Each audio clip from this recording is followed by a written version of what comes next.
Quem é realmente seu adversário? Isso é uma discussão naquele livro O Jogo Interior do Tênis. Vou colocar a imagem dele aqui em algum local. E essa discussão é muito interessante para a gente aplicar aqui no day trade. Então, qual que seria basicamente a lógica desse livro aplicado ao day trade, tá?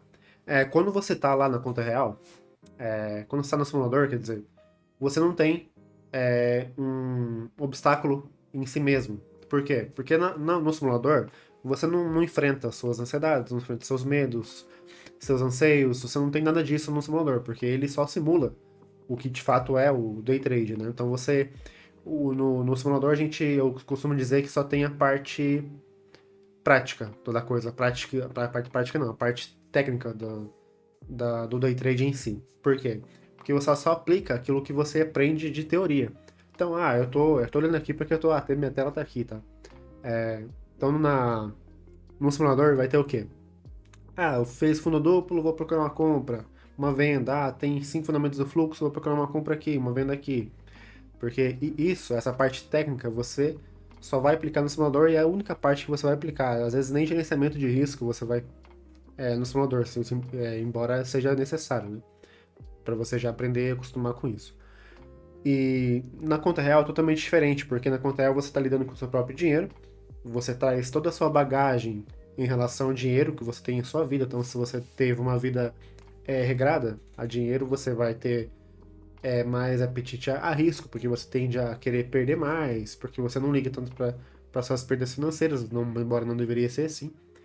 E se você sempre teve uma vida mais contida em relação ao financeiro, você vai se preocupar muito em perder uma quantia pequena de dinheiro, você vai se preocupar muito, qualquer erro que você vai cometer, você vai se culpar muito.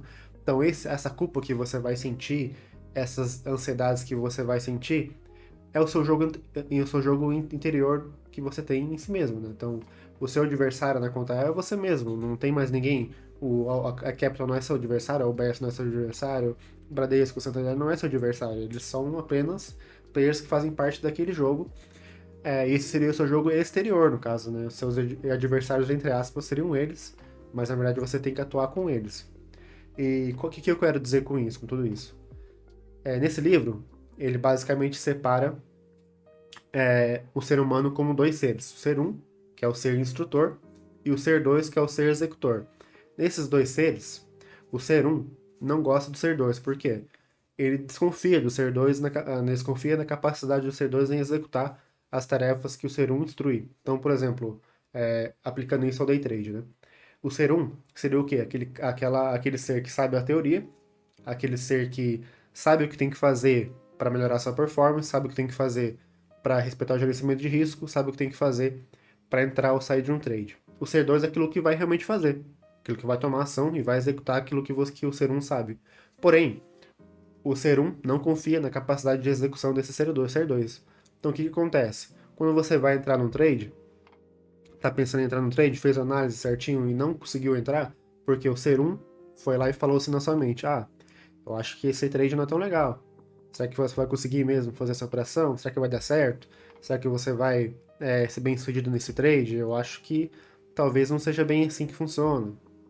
Talvez não seja o ideal você fazer esse trade agora. Então, esses tipos de pensamentos geram ansiedade na sua mente, e essa ansiedade na sua mente tende a gerar desconfiança, ainda mais desconfiança na capacidade do seu ser 2 em executar as tarefas que o ser um instruiu. Então é muito necessário. O que você tem que fazer? Eu vou fazer um resumo bem básico do que eu realmente aplico para o day trade, mas depois eu posso até fazer um vídeo mais completo sobre isso, mas eu acho um tema bem interessante. Depois, por exemplo, o que eu tava falando, até esqueci. O que você tem que fazer para equilibrar esses pensamentos, então? Na minha opinião, você tem que equilibrar os julgamentos que o seu ser um faz. O que seriam esses julgamentos? Julgamentos seriam esses julgamentos de falta de confiança. Então, será que a sua oportunidade é para você mesmo? Será que você está confiante nessa análise? Esses julgamentos, eles são julgamentos negativos sobre si mesmo. Eles te geram ansiedade, geram medo em você. E se gera medo em você, vai fazer com que o ser 2 tenha dificuldade de executar aquilo que ele realmente precisa, que é a técnica que você analisou, o gerenciamento de risco que você determinou. Tudo isso ele vai ter dificuldade para executar.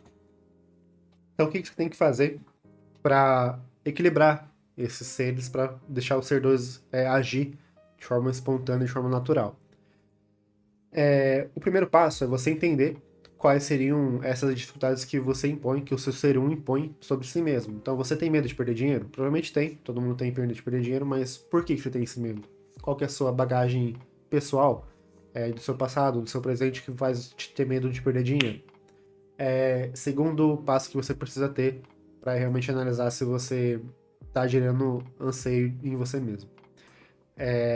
Eu acredito que você precisa saber se você realmente conhece a técnica que você precisa aplicar.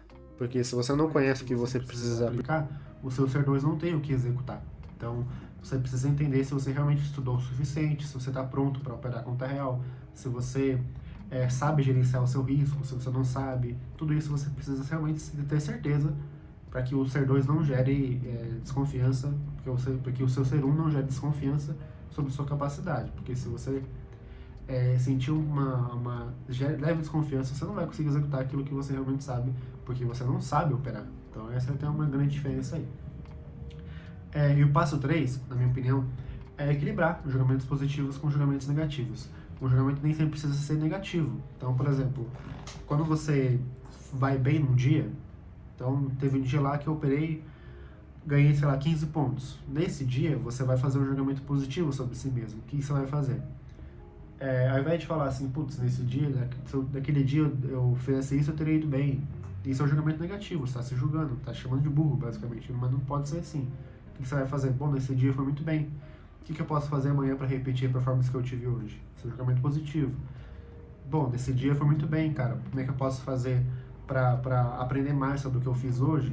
Como é que eu posso ensinar o meu cérebro a acertar mais dias, como eu acertei hoje? Então, esses são julgamentos positivos. Esses julgamentos positivos, eles tendem a substituir os negativos com o tempo, né? Lógico que isso não vai acontecer de um dia para o outro. Mas com o tempo, você tende a equilibrar esses julgamentos e com o equilíbrio desses julgamentos, você vai conseguir desenvolver mais a sua mentalidade, desenvolver mais a forma como você lida com o mercado, como lida com seus medos, com seus anseios, com tudo aquilo que eu falei já. E acima de tudo, entender que o day trade na conta real é você contra você mesmo. Você vai precisar entender mais sobre si mesmo para ir bem. E se você não entende mais sobre si mesmo, dificilmente você vai conseguir evoluir nessa profissão, tá? Esse vídeo era isso. Valeu, até a próxima. Tamo junto.